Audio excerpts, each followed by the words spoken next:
Boa noite os parentes, boa noite a parentada aí toda, tudo bem?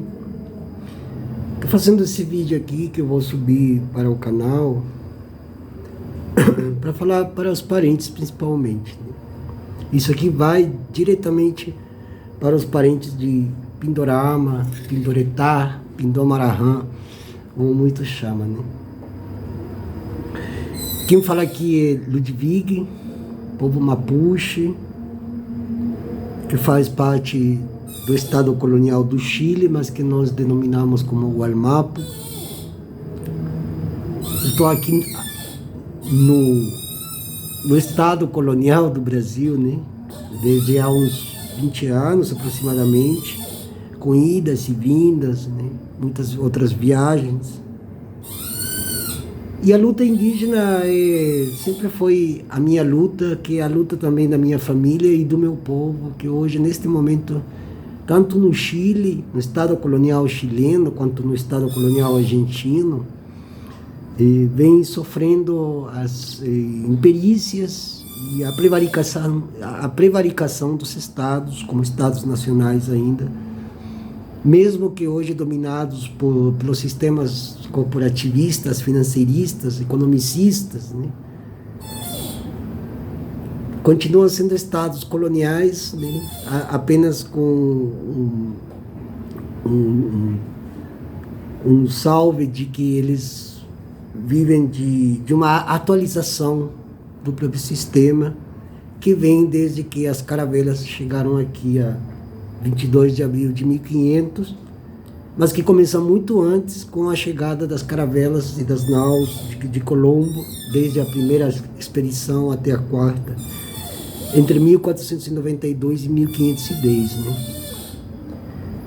Dessa etapa toda, minha família tem hoje, está em busca também de uma justiça territorial, devido a documentos que permitem a confirmação, né, de territórios que foram usurpados de forma cruel, violenta e, além do mais, inapropriada para as necessidades da época que tinham os colonizadores.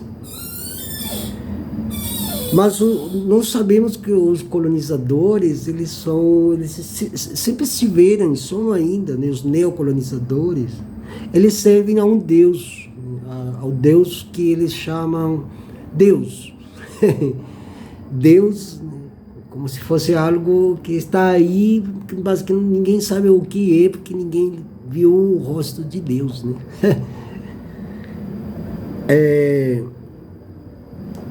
Então, eu estou falando tudo isso aqui porque tem uma coisa que os parentes precisam entender, antes de, inclusive, eu colocar a proponência, é de que a nossa luta pela terra, a nossa luta territorial, a busca por uma justiça territorial, ela vem por causa de um processo histórico que nós não pedimos, que os nossos ancestrais, nossos antecessores, nossos antepassados não pediram para que aconteça, mas aconteceu.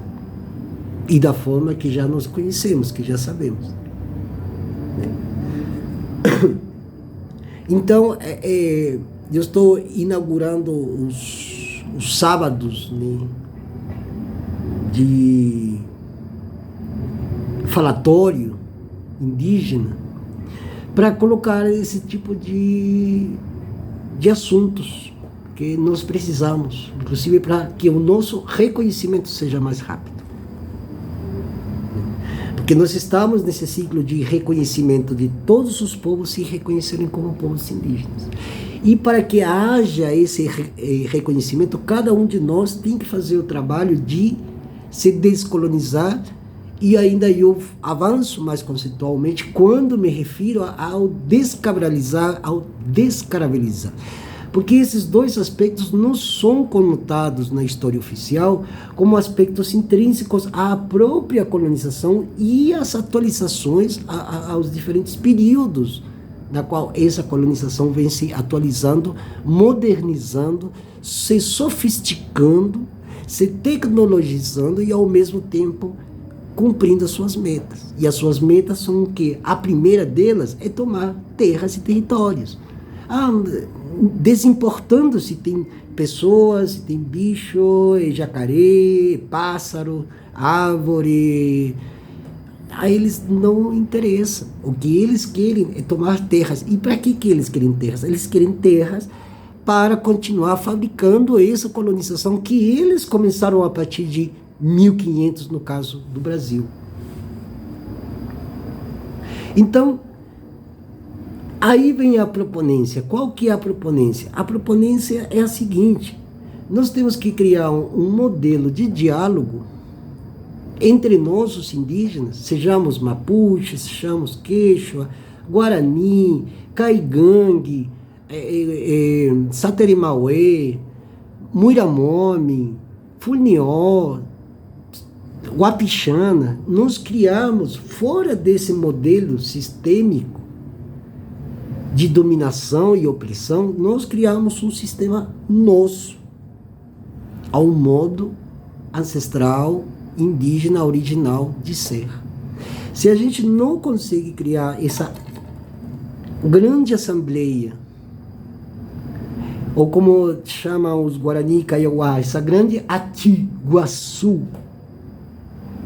se a gente não consegue desse Atiguaçu fazer uma grande, né, que tenha uma proporção continental, territorial, abrangente, a gente não vai conseguir nem sequer ruir as estruturas do Estado neoliberal, que é um Estado neoliberal de esquerda, e também nós não vamos conseguir fazer o nosso modo de vida, tal como diz a Constituição, que não foi escrita por nenhum de vocês, os parentes, aliás, nem eu, em quaisquer dos Estados-nação do Chile ou da Argentina,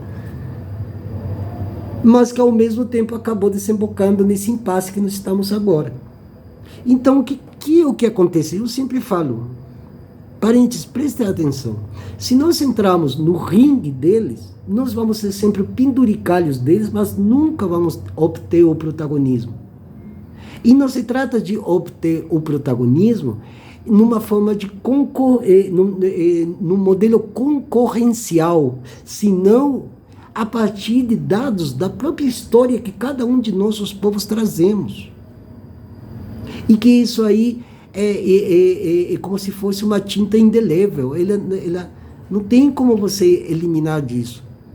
Porque quem conhece de onde que vem, porque a ancestralidade não é uma coisa metafísica sequer, ela é uma questão de corpo, de espírito, de carne, de sangue, de tudo, de células, de moléculas. Então, quando nós temos essa capacidade de entender isso que é básico, a gente consegue entender a verdadeira luta indígena em face dessa conjuntura sociopolítica que nós vivemos. Se a gente não conseguir fazer esse reconhecimento, a gente não consegue fazer o assunto virar, ou dar essa guinada.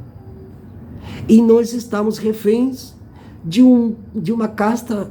Eu não quero nem chamar de casta, porque isso aí parece coisa desses idiotas aí, que não são idiotas, né? Mas são os que pensam a idiotice popular, né?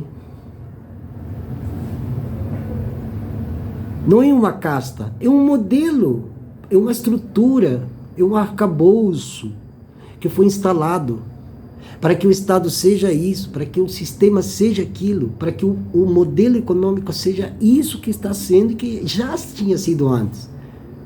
A voracidade apenas trata-se de um avanço das tecnologias, que essas tecnologias servem a esses grupos que visam obter terras e territórios, custe o que custar. Essa que é a realidade dos fatos. Não existe outra. Então, por isso da proponência. A proponência trata justamente de saber Se essa situação na qual nós estamos inscritos, que nós não pedimos, eu falo isso pela seguinte questão. É muito simples. Nenhum indígena saiu daqui das Américas para ir para a Europa, para invadir a Europa, para colonizar a Europa, para estuprar as mulheres, para meter fogo não sei aonde. Ninguém saiu daqui para isso. Pode ter tido as rixas internas. Afinal de contas, indígena é um ser humano e temos nossas coisas. E a humanidade se baseia nisso. Mas nenhuma comunidade indígena, nenhuma nação indígena das Américas seria capaz de criar um modelo tão destrutivo como é a cosmovisão moderna ocidental, eurocêntrica, eurocentrada, egocêntrica, americanocêntrica e com uma metafísica ainda por cima religiosa que acaba subjetivando o ser de cada um para servir aquele que justamente nos faz o mal. Isso aí é praticamente imperdoável. Então, o que nós temos que fazer? Nós temos que abrir uma mesa de pluridiálogos.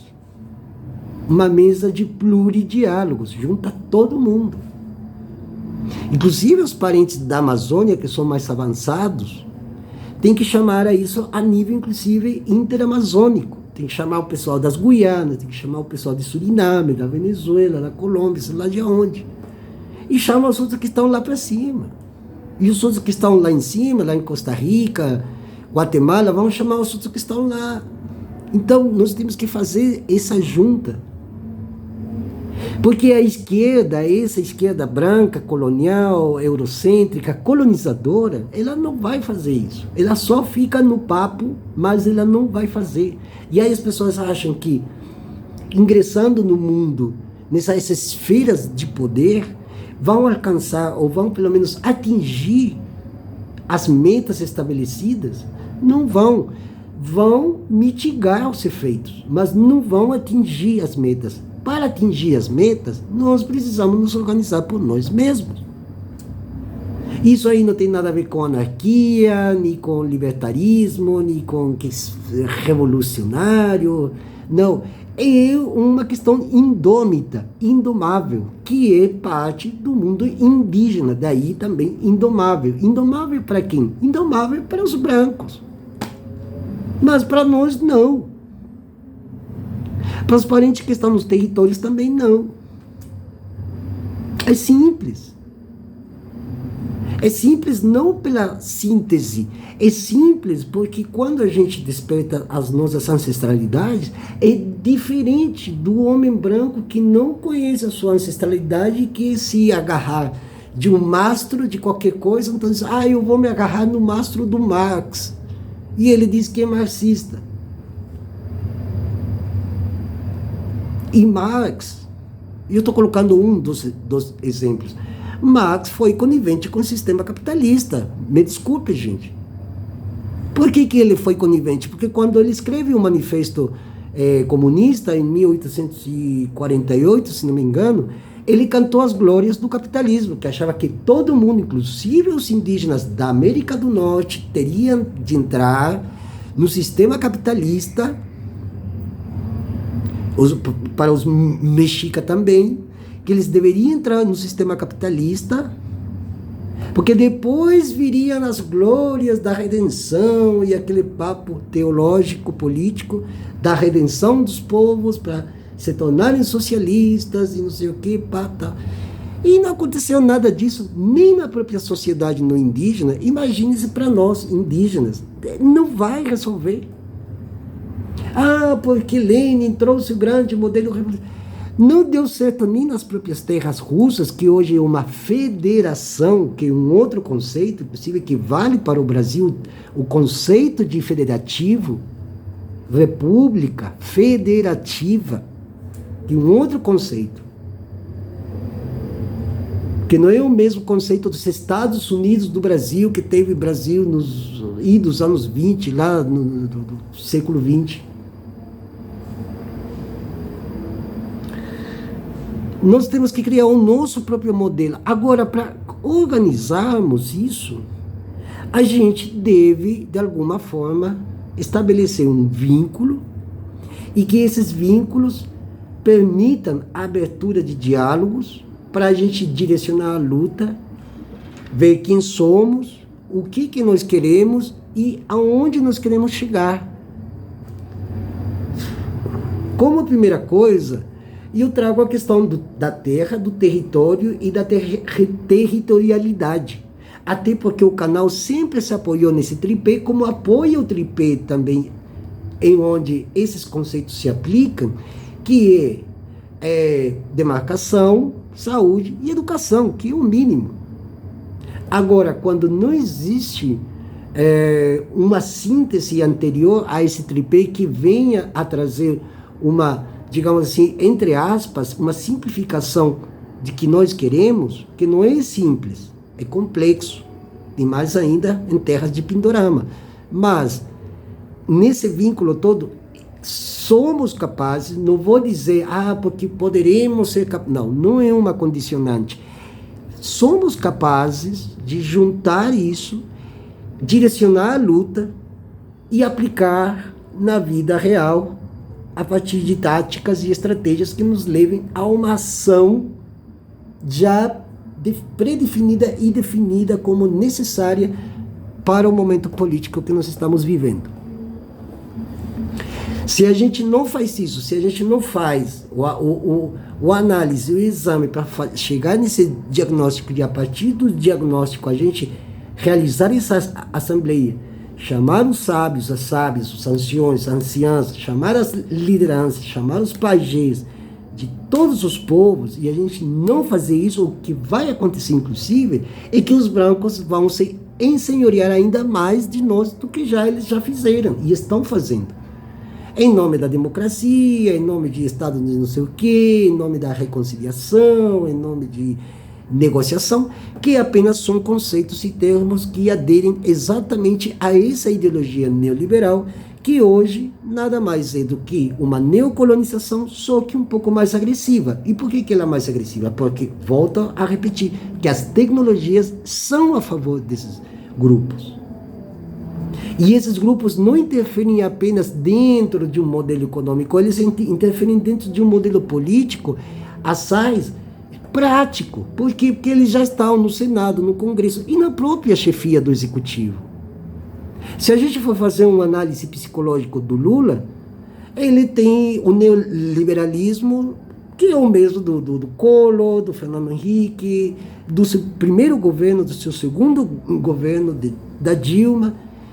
E o Temer e o Bolsonaro são apenas, né, figuras aí que entraram no meio de sabe, assim, é como você caminhar no meio das trevas e aparecem duas figuras tenebrosas como esse, você quer morrer de uma taquicardia.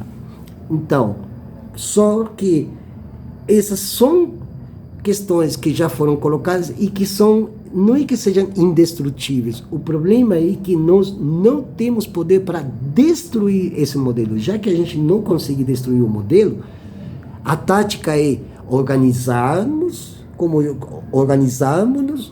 fazer essa grande assembleia, esse grande Iguaçu, no território Pindorama, pode chamar os parentes de outros países também, e marcar as estratégias de luta a partir das nossas cosmovisões.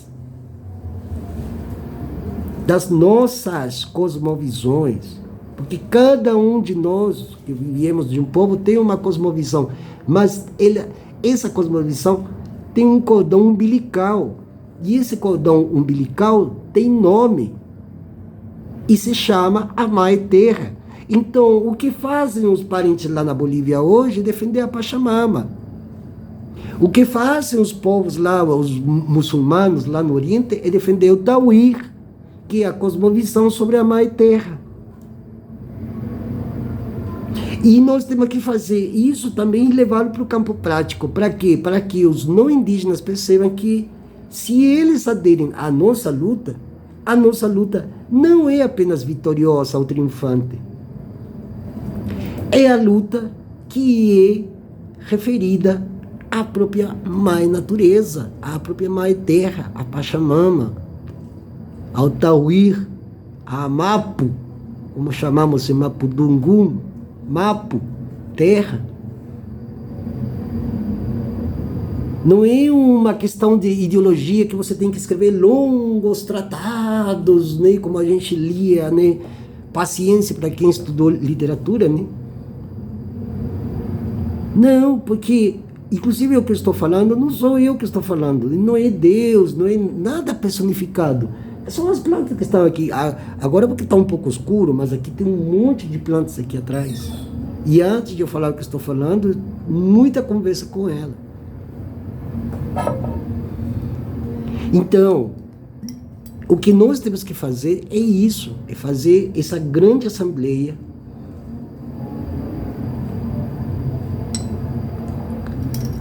juntar todos os povos, beber nossos pulques, nossa chicha, nossa hojita de coca, juntar o pinhão do sul,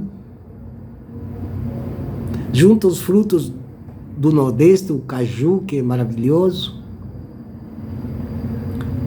junta os povos da Amazônia, seus peixes, junta o quetzal do México e o condor do sul, e a gente vai fazer uma grande manifestação, um grande manifesto indígena, que tenha título em nome indígena. Assim como Abya Yala é fruto de um consenso, é possível, primeiramente no Brasil, entrar nesse consenso. Consenso primeiro é que é o manifesto de Pindorama, porque Brasil é nome de branco. Brasil é sinônimo de limpeza étnica, territorial e ambiental. E o que está acontecendo nesse instante, inclusive, é que o Rio Grande do Sul está colocando o exemplo prático nisso que eu acabei de dizer agora. Brasil, ele é um território empresarial, ele é uma empresa. Na história da colonização, sempre se afirmou muito a questão de Ignácio de Loyola e a Companhia de Jesus. A Companhia de Jesus, que nasce com a Idade Média europeia, que o único lugar do mundo onde houve, de fato, Idade Média foi somente na Europa, porque o resto do mundo era muito avançado. Aqui mesmo, as Américas, os indígenas tinham uma tecnologia muito avançadíssima às tecnologias dos europeus. Os povos da Índia, os povos das Arábias, os povos do Oriente, do longínquo Oriente, eram povos muito sábios. Eles tinham conhecimento de astronomia, eles tinham conhecimento de matemáticas, e as matemáticas não eram abstratas. Eles tinham muitos conhecimentos que foram usurpados pela modernidade ocidental. Essa usurpação, quando passada também ao campo prático, é a usurpação de terras. Se usurpa terras, porque alguém atrás escreveu um longo tratado sobre como você fazer isso e como justificá-lo. Eu tenho duas provas disso. Um deles é sobre o tratado de Adam Smith, Natureza e Causa da Riqueza das Nações. E de onde que vem dessas riquezas? Vem de Júpiter, de Marte, de Saturno? Não, elas vêm daqui mesmo, da Terra. E aonde estão essas terras? Tem gente morando em cima? Tem. E quem são essas pessoas que moram ali? Ah, aqueles índios aí, aqueles descendentes de negro aí. E aí começa. O patriarcado, o racismo, o sexismo, tudo isso tem raízes profundas na luta pela terra. Não é coisa que veio do além, e não é sequer invenção das grandes cidades. Porque você pode lutar pela terra dentro de uma grande cidade, mas a cidade ela não é subsidiária dessa ideologia, porque somente quem conhece a terra sabe o que é a luta pela terra. Que não é a luta pelo asfalto, não é a luta pelo cimento, não é a luta pela impermeabilização das calçadas, dos prédios, não, é a luta pela terra mesmo, é terra.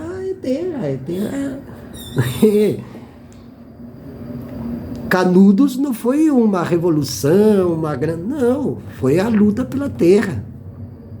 Não era rebeldia, não era insurreição, não era gente chiando à toa, não, era a luta pela terra mesmo. Terra no sentido original da palavra, daquilo que todos nós conhecemos, parentes ou não parentes. A luta pela terra, através da história da humanidade, ela atravessa toda a história da humanidade. Ela é linear, justamente porque ela só tem um campo de especificação, de projeto. Porque ninguém faz uma guerra sem projeto. Tem que ter um projeto, e esse projeto deve ser a longo prazo. A longo prazo. Quer dizer, se há mais de 70 anos que as terras dos palestinos estão sendo invadidas, isso vem de muito antes, porque isso aí teve prévias. E essa prévia trata da mesma luta por adquirir essa terra e, inclusive, adquirir uma outorga dessas terras a partir da justificativa dada pelo Estado e pelo aspecto legal, legislativo. Legal, né?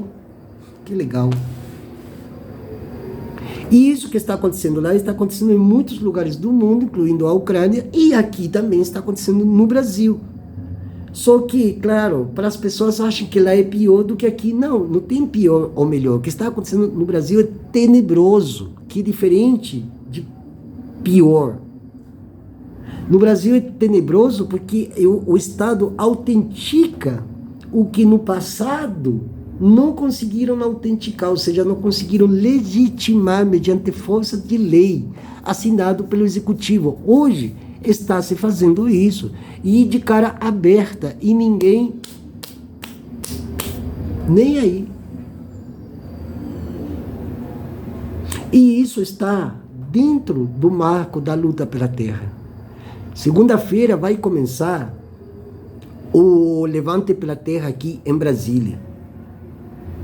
E eu quero ver quais são as propostas que vão sair desse encontro. Porque se a proposta não for retomada geral de terras, no Brasil todo, no campo e nas cidades, é mais do mesmo. Vai aparecer mais um eventinho, o evento dos indígenas, não sei o que e tal. Por isso eu estou gravando esse vídeo, e com esse título, Manifesto pelo Levante e as Retomadas de Terras no Brasil, em todo o território nacional. Fazer um levante geral. Nas cidades, o pessoal tem que ir lá se organizar, e aí, galera, entrou nos prédios ociosos. Acabou, mano. E faz tudo de forma sincronizada. Porque assim como o sistema caotiza, inclusive a mente das pessoas, nós temos que caotizar eles. Porque não tem tanto poder público para tantas pessoas. E tantas pessoas sem herança alguma. Sem terra, sem ter o que comer, sem ter o que vestir, sem ter o que beber, e por aí vai. E isso não começou nem com esse governo, nem com Bolsonaro, nem com Temer. Isso aqui é a história, é o cerne da colonialidade, da colonização, daquele aspecto que é colonizatório e colonizante, porque coloniza diariamente as pessoas, 24 horas por dia. E as pessoas estão tão embrutecidas intelectualmente, tão cegas, tão idiotizadas, que elas não conseguem perceber que elas estão sendo, inclusive, a favor do seu próprio algoz. Então elas bancam, inclusive, o seu algoz. E mesmo se a gente chegar e falar para elas, olha, você está assim, está entregando a sua carne, não é já a alma para o diabo, é a carne para o diabo. Foda-se. E isso que está acontecendo. Na sociedade hoje está acontecendo isso. E é muito grave. E por que é muito grave? Porque como as pessoas são inconscientes, infelizmente também tem uma parcela muito grande também dos parentes que se deixaram cooptar por esse sistema. E aqui eu vou ser bem sincero para vocês. Eu vou falar uma coisa que eu quero que vocês prestem muitíssima atenção. O fato de muitos parentes terem hoje assimilado o processo de branquitude política dentro dos corredores desses poderes faz com que os parentes também sofram do mesmo mal que sofrem os não indígenas lá dentro. Esse mal chama-se impotência. Eles são impotentes. Por quê? Porque a esquerda é impotente. E porque a sociedade como um todo se torna impotente. As pessoas podem ser, por exemplo, a favor do meio ambiente. Eles podem até apoiar nós ativistas, só que ela não vai tomar a dianteira junto com o ativista, porque ela acha que vai perder algo de conforto e de comodidade que ela conseguiu com muito esforço e sacrifício. Só que essa pessoa também não vai se dar conta que esse conforto que ela tem, ela teve um preço a ser pago. E esse preço é muito alto, porque esse preço faz parte do preço da injustiça social e da desigualdade social da qual o Brasil, assim como outros países como a Índia, como a África do Sul, são devedoras. E a questão indígena, ela trata-se de uma dívida que inclusive não é somente o Brasil como Estado-nação tem, senão que também tem todas as colônias, todos os Estados-nação, as metrópoles, como chamava na época, elas têm com o Brasil, assim como tem com toda a América Latina, e até mesmo com os Estados Unidos e com o Canadá. Porque lá também não foi resolvida a questão fundiária, porque lá também não foi resolvida no Canadá e nos Estados Unidos, não foram resolvidas as questões fundiárias e de dívida histórica. Elas foram mitigadas. Elas foram indenizadas.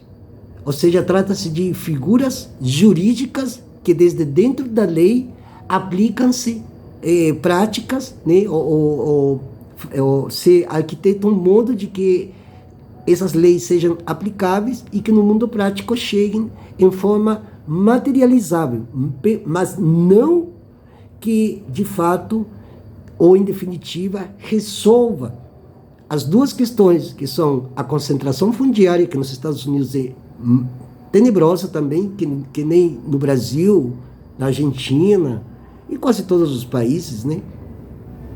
E a dívida histórica social com os povos indígenas. Houve apenas uma conciliação, houve negociação, mas o próprio termo negociação é parte do modelo neoliberal. Então, mesmo as negociações feitas nos séculos XIX e XX, mas hoje elas foram autenticadas, então eles não têm direito à resposta. No caso dos povos indígenas no Brasil, eles ainda têm direito à resposta, porque essas terras ainda não foram negociadas, até porque a própria lei diz que é inegociável. Os direitos indígenas são inegociáveis.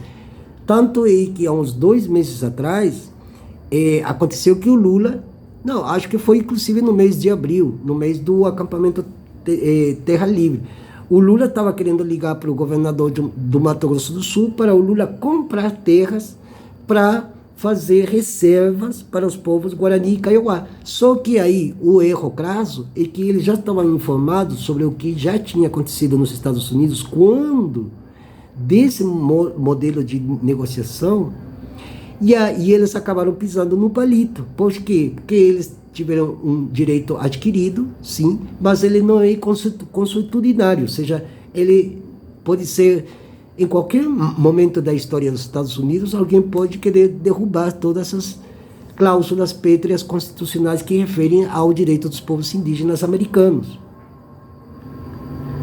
E os Guarani e Kaiowá, eles falaram não. E teve um eco importante no Brasil todo, porque a maioria dos povos falaram assim, isso não faz parte da nossa cosmovisão, ou seja, a terra não está à venda. A terra, ela tem que ser devolvida àqueles que lhes foi usurpada, neste caso, os povos indígenas do Brasil. E isso faz com que o manifesto do Levante pela Terra tenha essa relevância.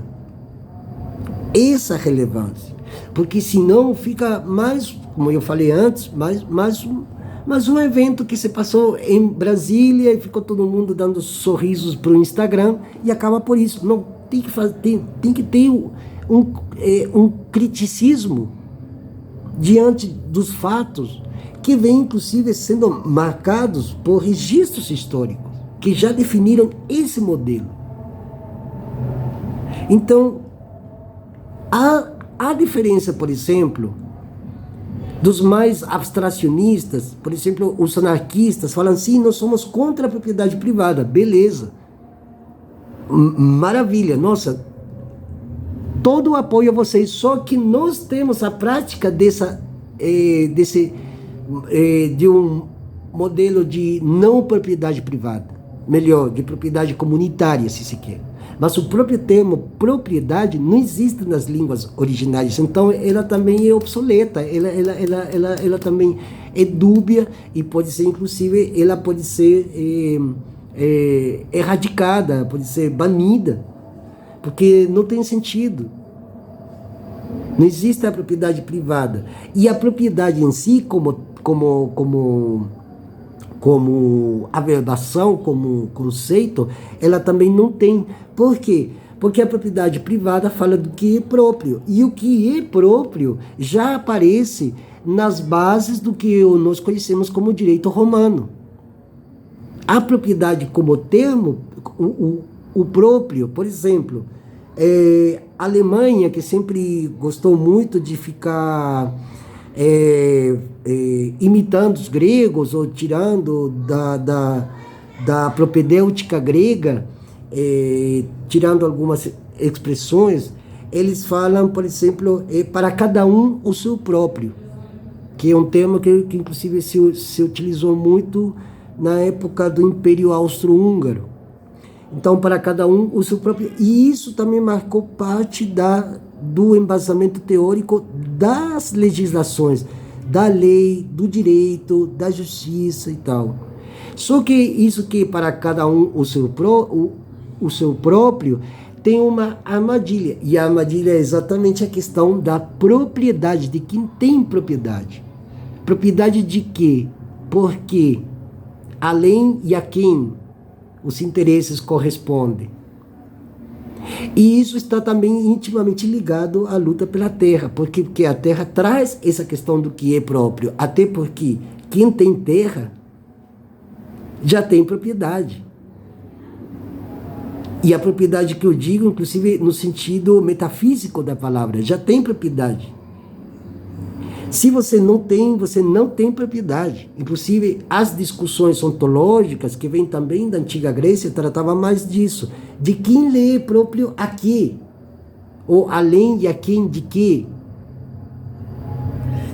Então, já a questão propriedade e propriedade privada, logo mais, com o passar dos séculos, eles vão aperfeiçoando, eles vão... Né, os próprios pensadores ocidentais, isso que todo mundo chama, os grandes filósofos, eles se dedicaram a pensar a realidade segundo nos moldes que eles já tinham sido subjetivados por uma discussão filosófica anterior e que promoveu, de alguma forma, esse balaustre para que o direito possa se apoiar. E, a partir daí, dizer o que lhe é próprio e o que não lhe é próprio. Então, se dizem assim, esses povos indígenas não lhe é próprio estar em cima daquele território, eles vão ser expulsos, ou vão sofrer despejos, reintegração de posse e afins. Né? Então, essa que, inclusive, é a própria armadilha do direito. É a própria armadilha do direito. Enquanto que, se a gente fala, por exemplo, a propriedade comunitária, mesmo sendo comunitária, a propriedade ainda continua sendo uma espécie de um encalço. Por quê? Porque se ele é próprio a uma comunidade, a qual comunidade ele é próprio? A minha comunidade? A comunidade de vocês? Então, por isso que é necessário, voltando, a proponência da grande assembleia e as retomadas. Assembleia, de um lado, discutindo todas essas questões, e as retomadas no outro, no campo de ação prático, para que haja esse ir e vir da teoria e da prática, sendo que no mundo indígena é a prática e logo a teoria. Então, se eu estou falando isso, é porque já vivi isso também. Se as pessoas não tomam um prédio na cidade e ficam só do lado de fora chorando que não tem onde morar, é só dar espaço e alimentar os velhos, né, os velhos missionários que, em nome de querer matar a fome de alguém que está em situação de rua, né, ele vai conseguir, inclusive, ganhar até seguidores em Instagram, adeptos e por aí vai. Agora, se esse pessoal que está em situação de rua se organiza para tomar um prédio, aí a situação muda. E tomam o prédio, aí mudou. Mas não tem nada, bicho. Você conseguiu um fogão e 2 palitos. Basta estar todo mundo bem organizado. E para ser organizado, tem que fazer um exame, tem que fazer uma análise, tem que fazer um diagnóstico e, a partir do diagnóstico, um plano de ação. E que seja sincronizado. O mesmo vale para os parentes. Tem que fazer retomadas, por quê?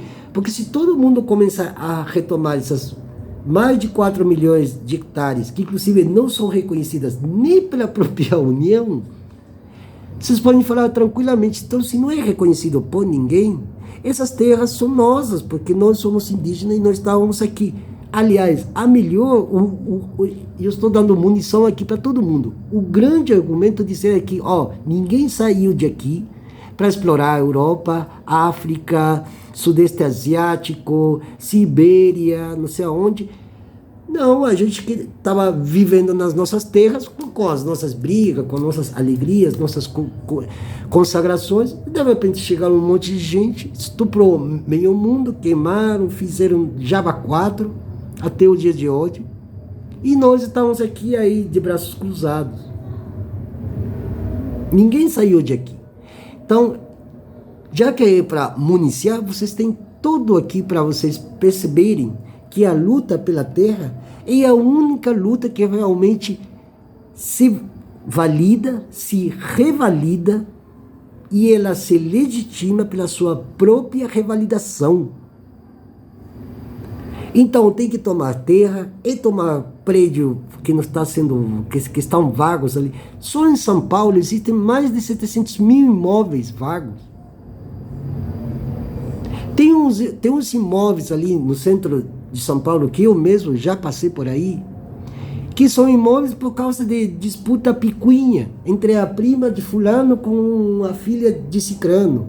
Uma veio do século XVIII, já morreu todo mundo, não ficou ninguém para contar a história, mas por causa de uma figura que não resolveu o assunto processual durante todos esses anos, está aí abandonado. Ali no bairro de Ipiranga está cheio, tem até castelo abandonado. Ali, em se tratando de terras, as terras ali do norte ali da Bahia, aquelas terras do oeste de Pernambuco, aquelas terras do sul de Alagoas, do norte de Tocantins, do centro do Pará, de Goiás e do Mato Grosso, era para ser tomado, porque essas terras, o próprio INCRA não reconhece essas terras nem como públicas, nem como privadas. Só que os privados se apropriaram antes, porque o passado da boiada liberou para todo mundo. Mas dessas 4 milhões e pouco de hectares, nenhum tem título, não. Alguns têm também de forma, inclusive, forjada o CAR, mas não tem não têm titulação. Todas essas terras, inclusive as terras de Altamira, não têm titulação. As terras onde foi construído Belo Monte não têm titulação. As terras que estão querendo tomar dos Apitereua jamais teve sequer um reconhecimento antropológico de verdade e também não teve uma perícia histórica baseada nos fatos de que muitos dos povos daquelas regiões foram povos que foram expulsos daqui do Cerrado e tiveram que caminhar meses, anos para chegarem lá onde eles estão. E eles reflorestaram aquilo que já havia sido destruído antes também.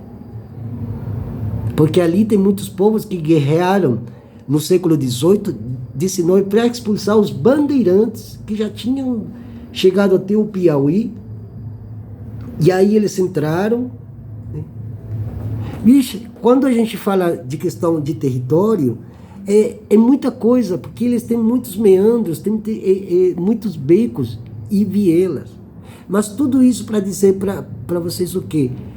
Que a retomada de terras, ela é legítima pelo próprio processo histórico que sofreu não tanto a terra como elemento jurídico de defesa, digamos assim, sino também a partir dos termos espirituais. Porque essas terras já foram tão barganhadas que elas estão tornando-se inférteis, estéreis. Então, o que acontece? Quando dizem, olha, nós vamos separar aquele espaço lá para que os indígenas realizem seus usos, costumes e não sei o que mais, que segundo reza a Constituição. Tudo bem, mas quando chega lá, não tem espaço para plantar. Portanto, e aí? De que eles vão subsistir? Um caso emblemático é o caso que, inclusive, eu mesmo acompanhei dos parentes Canela. 6 meses ficam os territórios alagados, impossíveis de semear nada. E 6 meses de seca. Só que na época de seca, os caras passam com o gado. Agora já não passa mais, porque depois da correria que a gente fez aqui em Brasília, o Ministério Público acionou o Ministério Público de Brasília, acionou o Ministério Público lá do Mato Grosso e falou assim, vocês vão parar aí porque o bagulho está ficando feio para vocês. E foi o que de fato aconteceu. Agora, quando se demarca um pequeno território, normalmente o território indígena demarcado, ele tem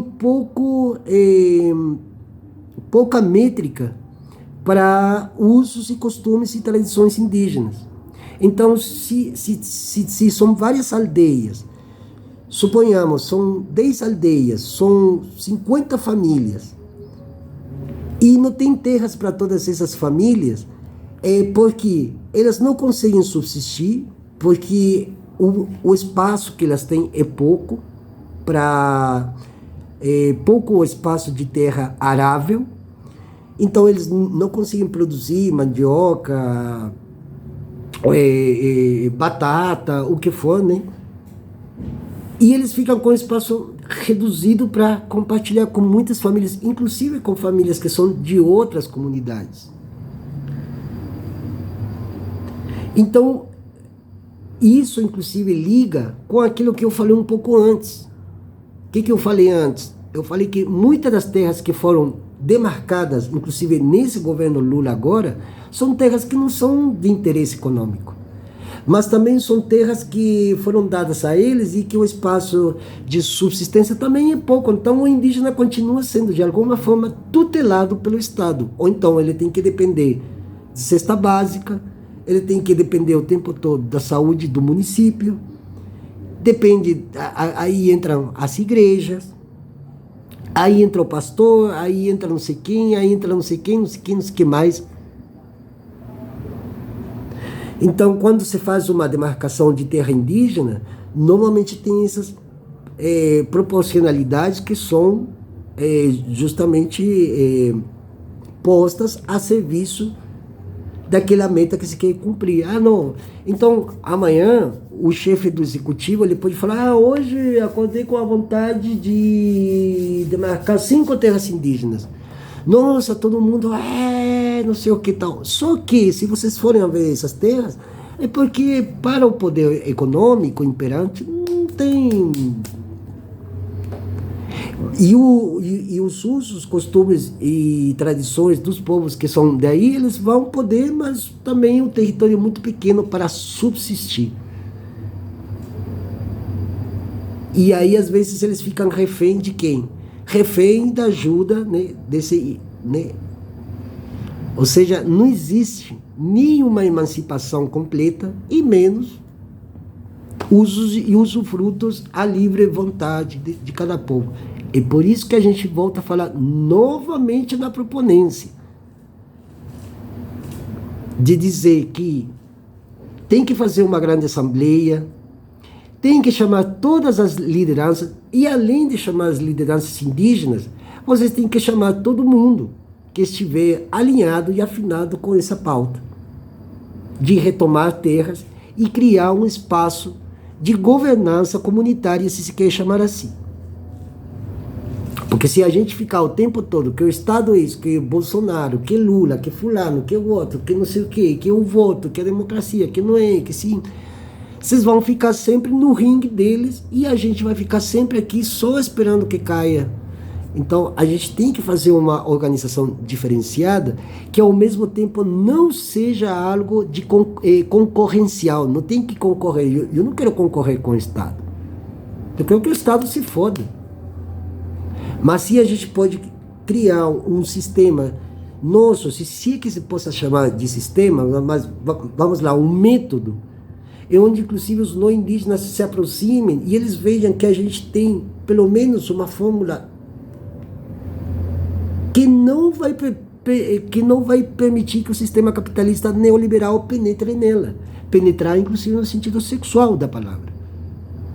Porque um estupro. O sistema capitalista, ele nasce com estupro, ele surge com estupro, ele se alimenta do estupro e ele continua sendo o que ele é, porque ele estupra.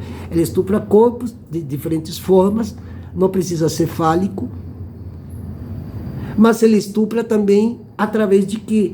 Através da imagem, através das tecnologias, através da capa de uma revista, através da cooptação.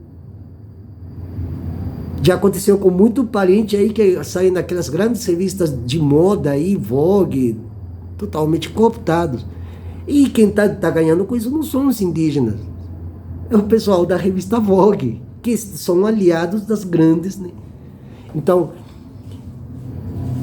um modelo de cooptação, tudo isso que eu falei, aliado com essa privatização dos espaços do mundo, né, a privatização do mundo, é parte da escalada deles, que é a colonização, não deixa de ser colônia.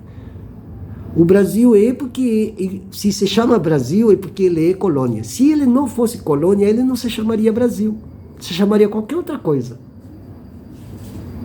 E talvez o nome futuro que possa ter essa nação, que chama de Brasil, vai ter um nome na qual todos os povos indígenas do Brasil, o povo preto, o cigano, o povo judeu, todos os povos que temos causas em comum, eles vão construir várias nações e capaz que nem precise de um nome. Não precisa ter um nome. Vai ter vários nomes. Vai ter vários nomes. Então é isso que é importante destacar. Porque a gente sai desse universalismo. Todo uno é autoritário, por essência. Então não vai ter um nome, não vai ter uma bandeira, não vai ter um hino. Você não vai cortar o cabelo no mesmo salão de cabeleireiro e vai cortar o mesmo modelo que você... Não vai existir uma pluriversidade de coisas. Porque a natureza é assim. Por isso que a gente fala as coisas sem precisar de grandes tratados e de métodos e coisas, nossa senhora, extremamente complicadas e que ao fim e ao cabo não chega a nada. Porque a nossa vem da própria natureza, da observação dela. E é ela que nos dá os dados. Porque nós somos parte dela, mas nós não somos rei de nada. Isso aí que... de que o homem é aquele que domina. O homem não domina porra nenhuma. Nem a gente consegue, às vezes. Só que esse diálogo, esse triálogo entre a natureza, a vida, a mãe terra, como vocês queiram chamar, nós e o nosso entorno, a gente tem que fazer a partir de um método prático, realizável, e que essa realização consiga abarcar os impasses que vivem outros povos também, e a gente consiga romper com esse modelo que nós vivemos, porque esse modelo é doentio, deixa as pessoas doentes, egoístas, sem empatia nenhuma, sem alteridade de nada, e pior, robotizadas e idiotizadas, né? Tem até um cara aí que estava ouvindo hoje, que ele fala da idiotização, a construção do idiota, o processo de idiosubjetivação. É coisa de pessoal que gosta de ficar criando palavras complexas, né? Mas a idiotia existiu sempre. Isso, inclusive, faz parte do modelo, do conceito de descaravelizar. Porque os caras que vinham dentro das caravelas eram um monte de idiota também. E essas pessoas eram idiotas não por uma questão intelectual, até porque eram extremamente mal alimentadas. A Europa, que as pessoas hoje acham, oi, que a França, que a Inglaterra, que... esses países eram extremamente miseráveis mesmo. Não existia um lugar no planeta que se parecesse à Europa, principalmente a Europa Ocidental. Tem filmes, inclusive, que eles criam as ambiências de como eram as cidades, como Paris, por exemplo, no século XVIII. Tem um monte de filme aí que vocês podem achar até pelo YouTube. Enquanto que isso, o resto do mundo vivia uma florescência constante. E se bem haviam grandes contradições sociais, obviamente, principalmente na Grécia, né, que todo mundo fala da democracia ateniense, e era uma porcaria, né? Mas o que nós vivemos hoje, jamais em nenhuma das civilizações que passaram anterior a essa civilização moderna ocidental, a gente tinha visto coisa alguma. Nunca. Se existem vários ciclos de extinção da espécie humana, que alguns acham que agora é a sexta extinção da humanidade, ou o sexto ciclo de extinção, eu não tenho certeza disso, não saberia dizer, mas com bases históricas, eu sei que, por exemplo, nenhuma outra grande civilização, nem os sumérios, nem os, sei lá, os que foram capazes de destruir o próprio lugar onde elas moram, que é a nossa nau, que nós chamamos de terra. O ser humano é o único capaz de se autodestruir e destruir o outro. E destruir tudo, né? É pássaro, é árvore, foda-se o mundo, né? E isso, inclusive, esse tipo de mentalidade não é que esteja apenas nos altos poderes. Ele é uma projeção daquilo que está embaixo também. É um caminho de via dupla, é uma estrada de via dupla.